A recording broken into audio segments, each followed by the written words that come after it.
I put up a poll yesterday, midday, I think, who had the better game, LeBron James or Kevin Durant? And as of right now, 632 votes, 64% says LeBron James, and 36% the rest said Kevin Durant. And I watched the game. I had watched it on my phone because I was out.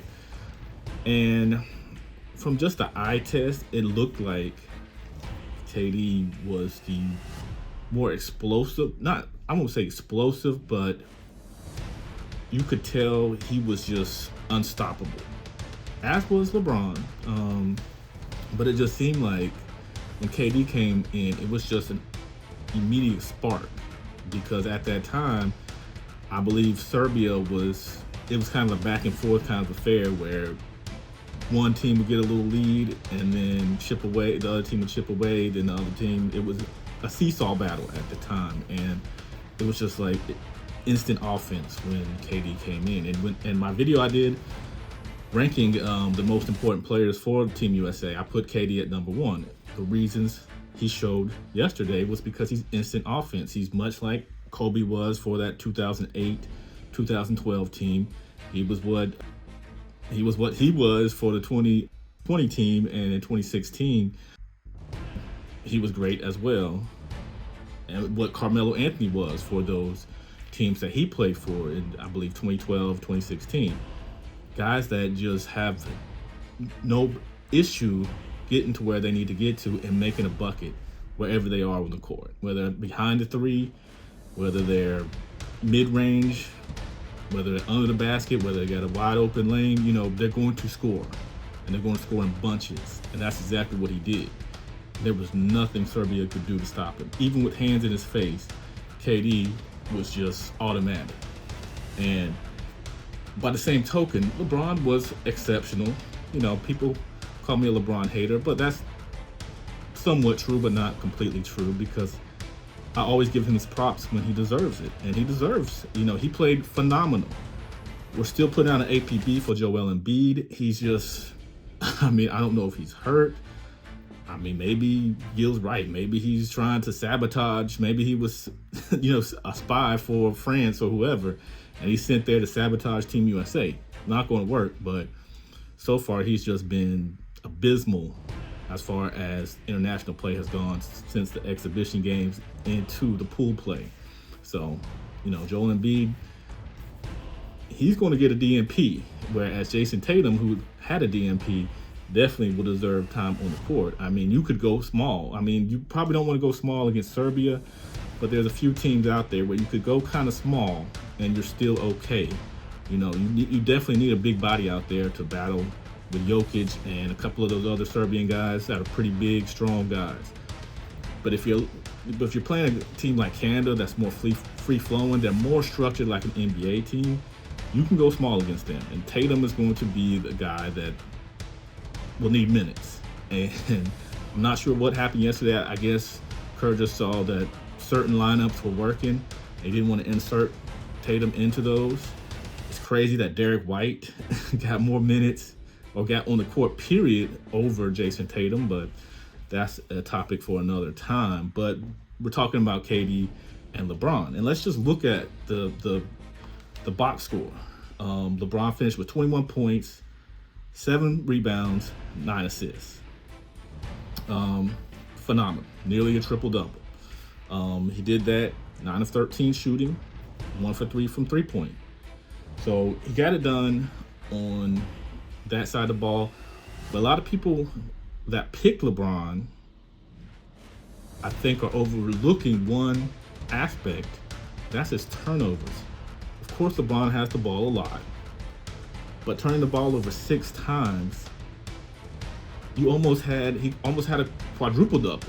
Had he played maybe 5 more minutes, he could have easily racked up 4 more turnovers. So that should be a knock on him.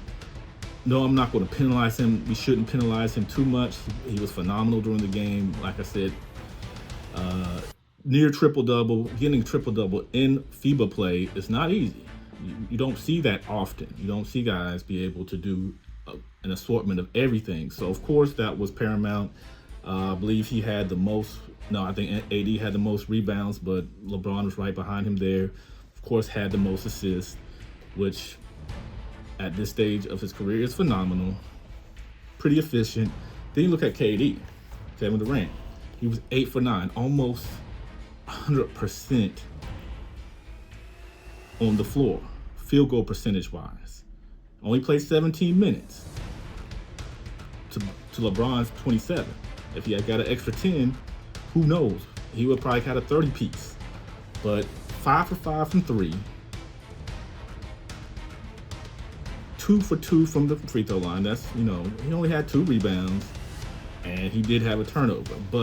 And that's pretty much all he gave you. LeBron did give a little more defensively, had a steal, played pretty good defense against not the most athletic team in Serbia, but they have some big boys out there. So him being able to bang and stop them from getting to where they want to go, kudos to LeBron for that. But you just look at the fact that in 17 minutes, he scored 23 points, 8 for 9 shooting. Just think about that.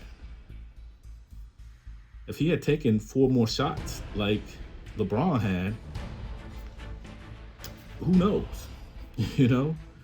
5 for 5 from the 3-point line. He was 100% from 3. Hadn't been on the floor with those guys at all in exhibition play. So he didn't have the rhythm of having an actual game to play. And here he is, near flawless. I don't think you can overlook that. That's why he was my most important player to that team. And that's why I had to give him the nod, because, like I said, it was a nip-tuck game. And of course, Team USA was likely going to pull away from Serbia. Serbia just does not have enough. Behind Jokic, Bogdanovic played pretty good, and the Jovic, the guy from the Miami Heat, he was, I guess, decent. Yeah, I'm not even gonna try to pronounce these guys' names, but they weren't bad. The 3-point shooting was abysmal. And you think if Serbia could have hit some of their threes, they probably would have been in that game, and it would have looked a lot closer. But going 9 for 37, shooting 24% from 3 to the U.S.'s 56%, that's insanity. 56% from 3. And 5 of them, 100% of that, 5 for 5 came from KD. You ask yourself who truly had the better game. Overall, based on certain circumstances, the fact that KD was dealing with a calf issue, he hadn't played any exhibition games, this was his first time on the floor with this version of Serbia, I have to give it to KD. I know people are going to swarm in and be like, that's biased. Why LeBron had a near triple-double? But you got to look at those turnovers. Those are costly. And had Serbia made them pay, if those 6 turnovers were all turned into 3 points, they still lose by a pretty good amount, but it's a different ball game. And momentum could have swung, who knows? But kudos to LeBron James, kudos to KD. I think both were phenomenal at their age. The fact that they're setting the tone for Team USA is just, we give those guys a lot of flack for not being quite what they used to be, but when those guys turn it on, the results are what we saw yesterday. And if I'm the world, I'm concerned now, because if those 2 guys can get off like that, Jason Tatum didn't even play, and he's a guy that is much. I'm not going to compare him to KD, but he's KD-like in some aspects, where he can be instant offense if he's on.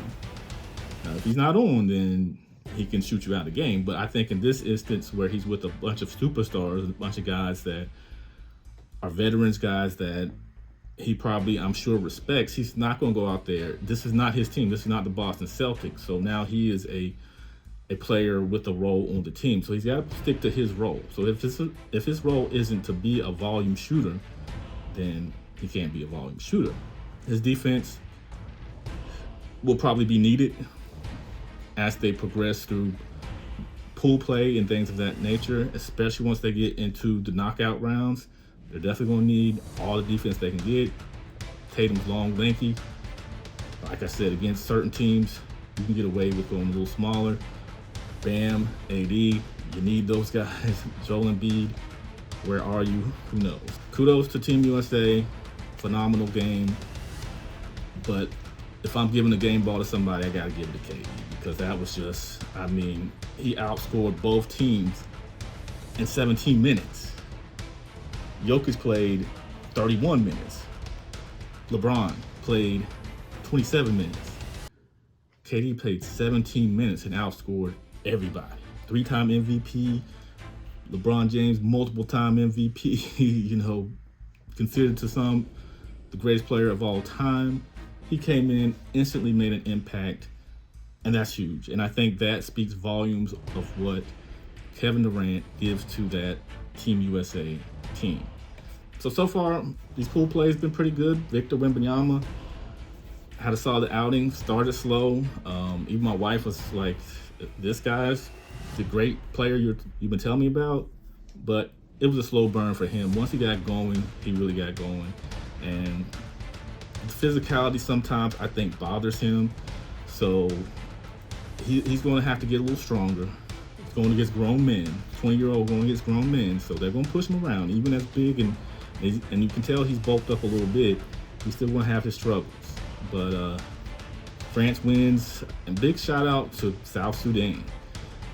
Went out there, took care of business against Puerto Rico. I'm interested in a rematch. I'm interested to see how they play against US. Now I feel like they've got that battery in the back, and they're going to come out ready to go, and they're going to come out with a purpose, and they're going to come out with all Gilbert Arenas said and Paul Pierce. I'm sure they've heard it. This is a social media world. They've got motivation.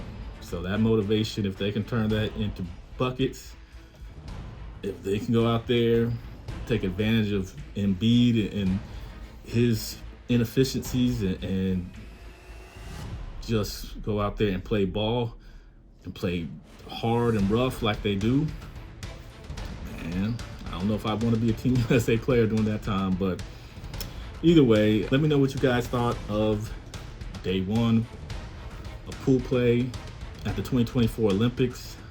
I thought it was pretty good. I thought we had some pretty good basketball. So let me know in the comment section. Once again, thank you guys so much for all the support. Thank you for the subs. Thank you for the likes, the comments. I really enjoy it.